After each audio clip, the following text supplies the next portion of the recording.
बिस्मिल्लाहिर्रहमानिर्रहीम अस्सलामुअलैकुम। आज मैं आपके साथ छल्ली की रेसिपी लेकर आई हूँ, जो बाज़ार में बिकने वाली छल्ली होती है ना, तो वही ऑथेंटिक सी रेसिपी आपके साथ शेयर करूँगी। तो बहुत आसानी से हम घर पे इसको बनाएंगे। तो यहाँ पर मैंने कढ़ाई रख दी है चूल्हे पे और इसमें मैंने डाल दिया नमक। नमक जो है मैं नॉर्मल जो नमक हम खाने में इस्तेमाल करते हैं वही नमक इसमें मैंने लिया है, क्योंकि ये पहले भी मैंने इस्तेमाल की, इसलिए इसका कलर जो है चेंज हो गया है। तो आप इस तरीके से बनाएं, फिर इस नमक को आप वेस्ट नहीं करें। तो इसको आप दोबारा से किसी शॉपर वगैरह में डाल के रख दें। जब भी आप कोई छलियाँ वगैरह बनाएं ना, तो ये काम आ सकता है, इसको ज़ाया बिल्कुल भी नहीं करना। तो जैसे ही नमक अच्छे तरीके से गर्म हो जाएगा, तो हमने इसमें छली डालनी है और कोई सा भी लकड़ का चम्मच आप ले लें और उससे आप इस तरीके से चलाते जाएं। और ये 3 से 4 मिनट आपके लगेंगे छली बनने में।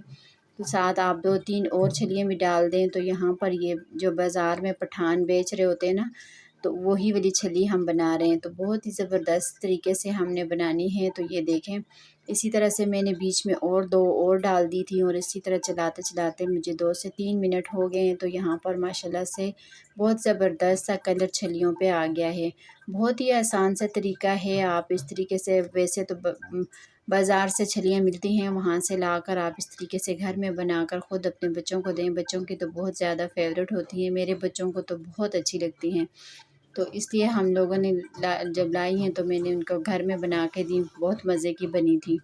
तो यहाँ पर ये देखें, छलियाँ जो हैं बिल्कुल रेडी हो गई हैं। बहुत छोटी सी वीडियो है, 2 मिनट की, तो प्लीज़ फुल वॉच कीजिएगा। अगर आपको लगे ज़रा सा भी कि वीडियो आपको अच्छी लगे, तो प्लीज़ लाइक, शेयर और चैनल को ज़रूर सब्सक्राइब किया करें। आपकी तरफ से गिफ्ट होता है और हमारी हौसला अफजाई होती है। और अपना फ़ीडबैक ज़रूर दिया करें कि आपको मेरी रेसिपीज़ कैसी लगती हैं। अपनी दुआओं में याद रखिएगा। फ़ी अमान अल्लाह। अल्लाह हाफ़िज़।